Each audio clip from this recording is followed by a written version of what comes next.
कब देखो जो उसने पकड़ा हुआ है, उसके बगल वाला आदमी उसमें कुछ डाल रहा है पर उसको पता नहीं है। फिर वे उसे सारी शराब पीने के लिए मना लेते हैं और वो पी जाती है।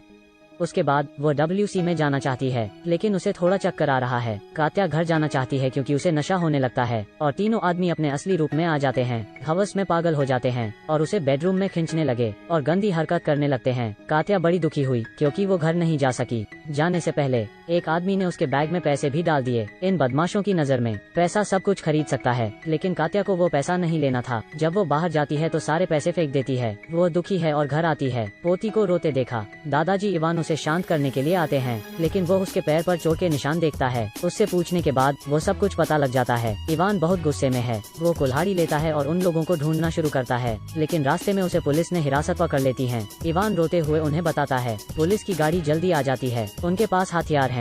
मुख्य पुलिस ने अपना कोट उतार दिया। बंदूक के साथ घर में जाता है। वो कुछ नहीं कहता। सारे बदमाश तुरंत डर जाते हैं। उन्होंने कबूल किया कि उन्होंने क्या किया। जिस समय वो उन्हें थाने ले जाने वाला था, निर्देशक व्यक्तिगत रूप से हस्तक्षेप करने आते हैं। थोड़ी देर बाद वो उन्हें जाने देने का आदेश देता है। दरअसल उन्हीं में से एक उसका बेटा है। हालांकि चीफ पुलिस ईमानदार है। वो जानता है कि अगर उन्हें पुलिस स्टेशन ले जाते हैं तो भी उनका कुछ नहीं कर सकते हैं। लेकिन इवान इन बातों के बारे में नहीं जानता। उसे बस बदला लेना है। इवान बहुत दुखी है। उन्हें उम्मीद है कि उन्हें सजा मिलेगी लेकिन हकीकत हमेशा कड़वी होती है। कुछ दिनों बाद उन्हें पूछताछ के लिए आने के लिए बुलाया जाता है लेकिन वास्तव में यह है कि उन पर मुकदमा नहीं चलाया जाएगा। यह आदमी कात्या को बताने के लिए मजबूर करता है। उस दिन क्या हुआ था। वो अपने दृष्टिकोण के आधार पर हर चीज का अनुमान भी लगाता है। उसने कहा कि कात्या डायरेक्टर के बेटे को लुभाना चाहती थी और सब अपनी मर्जी से किया। यह आदमी बहुत क्रूर और बेशर्म है। कात्या को सब कुछ बताना मुश्किल लगता है और रोने लगती है क्योंकि कोई सबूत नहीं था। 3 बुरे लोगों को सजा नहीं मिली। वे आजाद घूम रहे हैं। इवान अधिक क्रोधित हो रहा है। एक गौरवशाली पुराने सैनिक के रूप में उसे अपनी पोती की इज्जत के लिए कुछ करना चाहिए। इसलिए वह जांच विभाग के निदेशक को खोजने के लिए सभी पदक पहनता है। उसे उम्मीद है कि उन्हें सजा मिलेगी लेकिन निराशा हाथ लगती है। इस आदमी ने कहा कि पर्याप्त सबूत नहीं थे।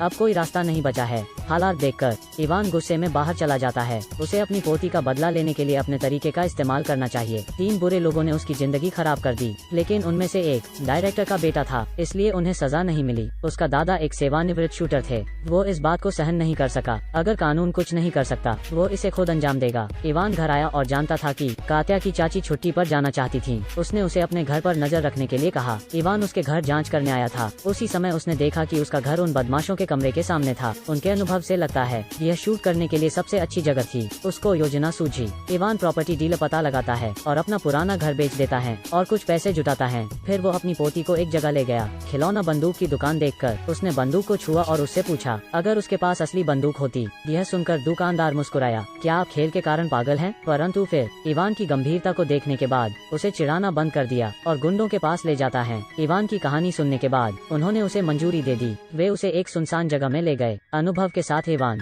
उसे बंदूकों का पता है। इवान ने सबसे उचित बंदूक चुनी और 3 बार गोली मारी। उसके बगल के व्यक्ति ने उसके कौशल के लिए उसकी प्रशंसा की। घर आने के बाद इवान ने सामान्य होने का नाटक किया और घर में बंदूक छिपा दी। अगला कदम दुश्मनों की गतिविधि के बारे में जानना था। बहुत दिन देखने के बाद वो उन बुरे लोगों की दिनचर्या जानता था। हर बुधवार को वे घर पर रहते हैं और मजे करते हैं। यह दिन उसके लिए अपनी योजना शुरू करने का सबसे अच्छा दिन था। इवान सारा दिन शतरंज खेलने आया था। कुछ देर बाद वे आते हैं। तभी इवान बाहर चला गया। फिर कमरे में आने के लिए शॉर्टकट रास्ता अपनाया और उसने जो बंदूक तैयार की थी उसे निकाल लिया और बंदूक को सेट कर लिया। दूरबीन से देखकर निशाने लगाने लगा। वो उन बुरे लोगों को सदेख सकता था। उसके लिए उन्हें मारना आसान था लेकिन इवान नहीं चाहता था कि उन्हें आसानी से मारा जाए। वो उन्हें दुखों का एहसास कराना चाहता था और बुरे काम करने के लिए नीचे के हिस्से का इस्तेमाल न कर सके। उसने बोतल पर के शख्स को गोली मारी। उसके 2 जांघों के बीच शराब की। अचानक एक बड़ी आवाज आई। हर जगह खून था। उसके दोस्त डर गए थे। इस तरह के लोगों के लिए यह सबसे अच्छी सजा है। एक पत्थर ने 2 पंछी मार दिए। उसकी सिर्फ बोतल नहीं टूटी, साथ ही अपनी अगली पीढ़ी को खराब कर दिया। फिर उसने जमीन गोली उठा ली।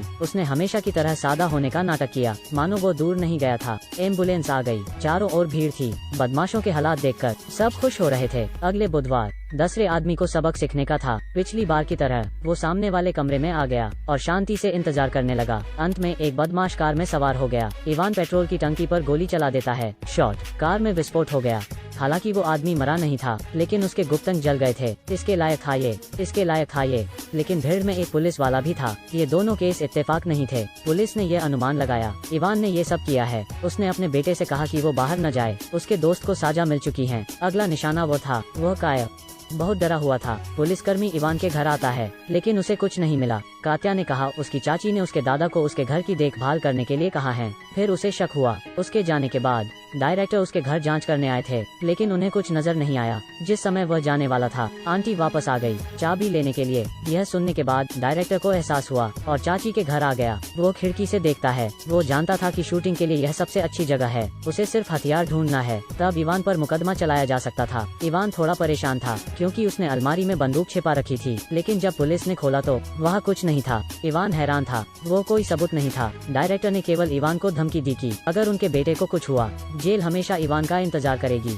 इवान शांत था और उससे कहा, आपका बेटा खतरे में था। डायरेक्टर घर आ गया, लेकिन उसने जो भी किया किसी ने उसका जवाब नहीं दिया। वह चिंतित था। उसने दरवाजा खोलने के लिए बंदूक निकाली, नतीजतन उसे पेट दर्द पर गोली लग गई थी। दरअसल अंदर उसका बेटा डरा हुआ था। उसने सोचा कि इवान आ रहा था तो उसने गोली मार दी, लेकिन इवान को बंदूक नहीं मिली। नीचे जाने के बाद पुलिस ने उसे बुलाया। उसे एहसास हुआ कि बंदूक उसने ली थी। यह स्पष्ट था कि वो उसे पकड़ना नहीं चाहता था। उसने अभी अभी बंदूक ली है और उससे पूछें कि क्या ऐसा करना उचित था। इवान ने कहा कि हत्या को उच्च कीमत चुकानी होगी, लेकिन भ्रष्ट अधिकारियों के बिना। डिस्चार्ज सैनिक का एक और कारनामा, बंदूक उठाने का मौका नहीं मिला। युद्ध की जीत लोगों की मुक्ति का प्रतिनिधित्व नहीं करती। किसी भी समय आम लोगों को लड़ने के लिए हथियार उठाने की जरूरत नहीं है। हर जगह है जहाँ सच्चाई का उत्थान संभव है। यही है सच्ची आजादी।